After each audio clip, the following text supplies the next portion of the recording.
Hi Tayla, it's nice to see that you sent us your second set of essays, so let's see what you did here. This one is about local food. Let's see what you wrote. Experts throughout both the developing and developed world have debated the consumerism of food produced locally or internationally. I don't think consumerism is the right word here. I would have selected a different word. Or just rephrase the sentence perhaps, okay? Some believe that people should merely eat what is produced within the country. Personally, I disagree. I agree with this view. This essay will argue that the environment and population can be benefited by local food producers, using examples to demonstrate points and prove arguments. Okay. It's fine. Maybe I would have joined these sentences together just because they both feel kind of short on their own. No, it's okay to have a combination of longer and shorter sentences, but still, you don't want too many choppy sentences in a row, okay? So let's move on.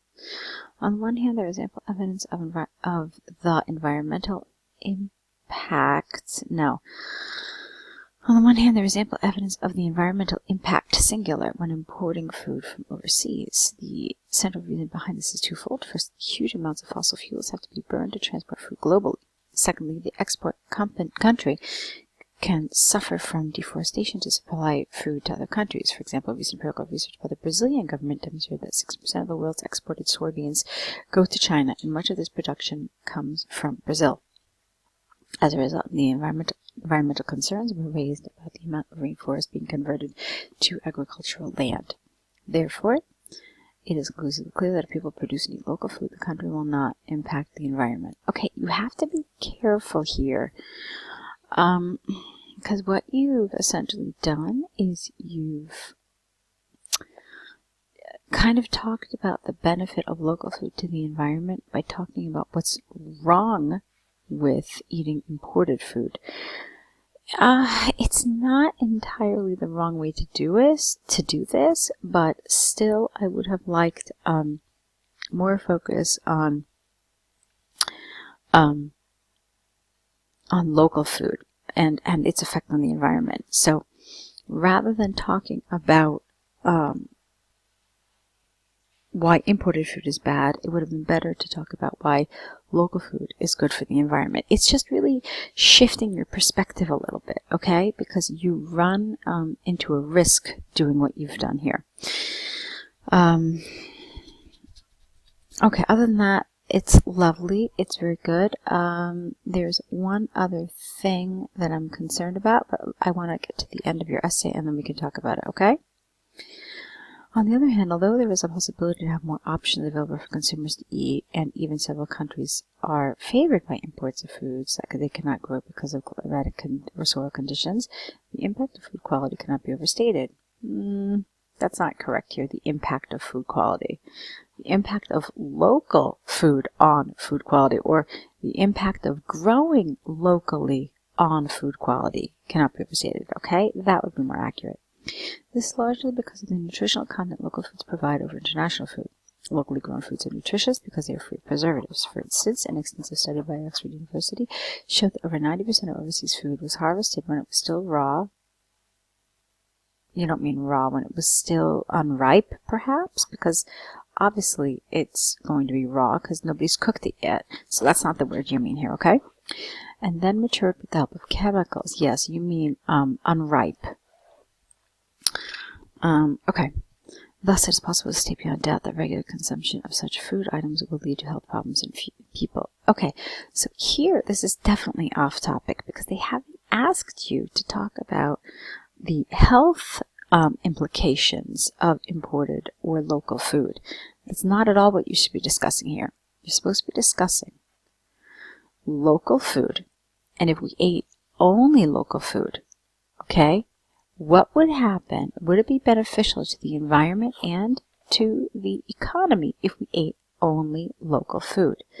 So, there are a couple of ways you could do this. You could say that you are 100% in favor of it. Yes, I think eating only local is ideal.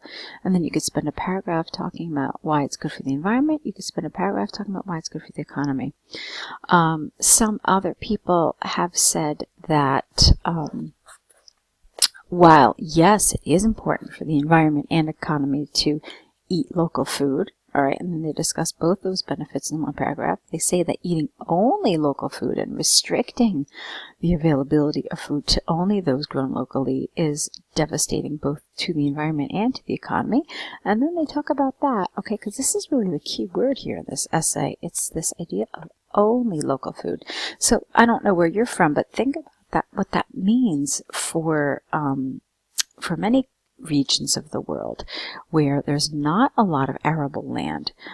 What would that mean for those countries' economy and environment if the people in those countries were forced to eat only food grown locally? Think about the kind of chemicals, the fertilizers, the resources in terms of water and these things, and what effect those would have on the environment and economy. Think about how expensive that food might be as well, okay? So, this is something you should be thinking about. So this definitely felt off topic for me, okay? Because they never asked you to talk about the health implications. And this was okay, except you were talking about the opposite side of the argument, okay? So let's take a fast look at your conclusion and then move on. And then the arguments and examples given. I firmly believe that people can consume the local food without affecting the environment and being more nutritious. All right, this has some grammatical errors. And again, the idea is not whether we should eat local food, but whether we should only eat local food. Okay? So again, you need to kind of emphasize this in your conclusion. Now, the other thing I wanted to tell you, and I said I would wait until the end, was I wanted to talk a little bit about your cohesive devices. There are a couple of places where you've done a good job, but there are a couple of places where I definitely felt you overused these cohesive devices, especially those that are in the beginning of the sentence. So you started off with on the one hand, and that's okay. Here you didn't use one, and that was good. But here you've got secondly, for example, as a result, therefore. And then here, you've got, maybe it's a little less here, but you've got, where was it? For instance, thus, okay, this paragraph, I guess, was okay, but this one kind of, it felt like it was almost in every sentence, and you don't want to do that. You really want to vary up the cohesive devices you use. You want to limit these somewhat, okay? So just be careful so you're not overusing these. Now I want to go into your task one. It's the letter. Okay, great.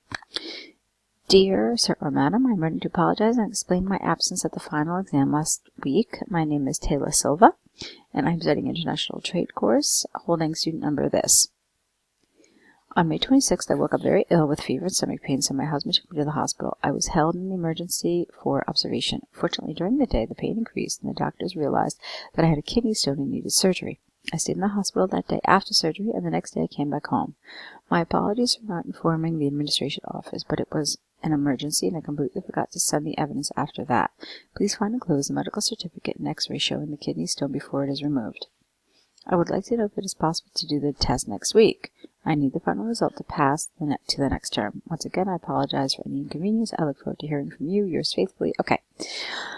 So here's the good news. The good news is that in terms of your vocabulary, in terms of your grammar, it's well controlled. You've done a nice job. There weren't any serious issues. Let's talk about one grammatical mistake I saw here. I would like to know if it is possible to do the test next week. Okay, first of all, we don't do a test. We take a test if you're American. You sit a test if you're British. That's usually what we do. Also, it didn't need a question mark because this is an indirect question, so you just use a full stop at the end. All right, that was one thing in terms of grammar. Now, what I really want to spend a couple minutes talking about is your task achievement here, because that's where you ran into some problems. Let's talk about what happened here. Now, as you probably know by now, you're supposed to cover all of these bullets, and you're supposed to cover them completely, so you're not supposed to leave anything out. But it looks like you did. So, did you apologize for the situation? Yes, you did. Did you identify yourself? Well, only partially, because you gave your name and you gave your student number, but you never gave your case number. All right, so I want you to be aware that you absolutely have to answer all of those, not just selectively, okay? Bullet 3, you did fine, but bullet 4 had problems because you asked if you could take the test next week, and that's the only resolution you offer. But look, it tells you to give resolutions, plural, more than one. So that's the thing you have to be aware of, and you have to make sure that you provide some other type of resolution for this problem potentially, okay? So this is where task 1 gets to be kind of tricky for general. So be aware of those things. You have to cover absolutely everything that they've asked you to talk about. Otherwise, it's really going to affect your task achievement score. All right, Tayla, so go ahead and correct these. Let's see another set of essays from you in the next day or so. And I want to wish you lots of good luck.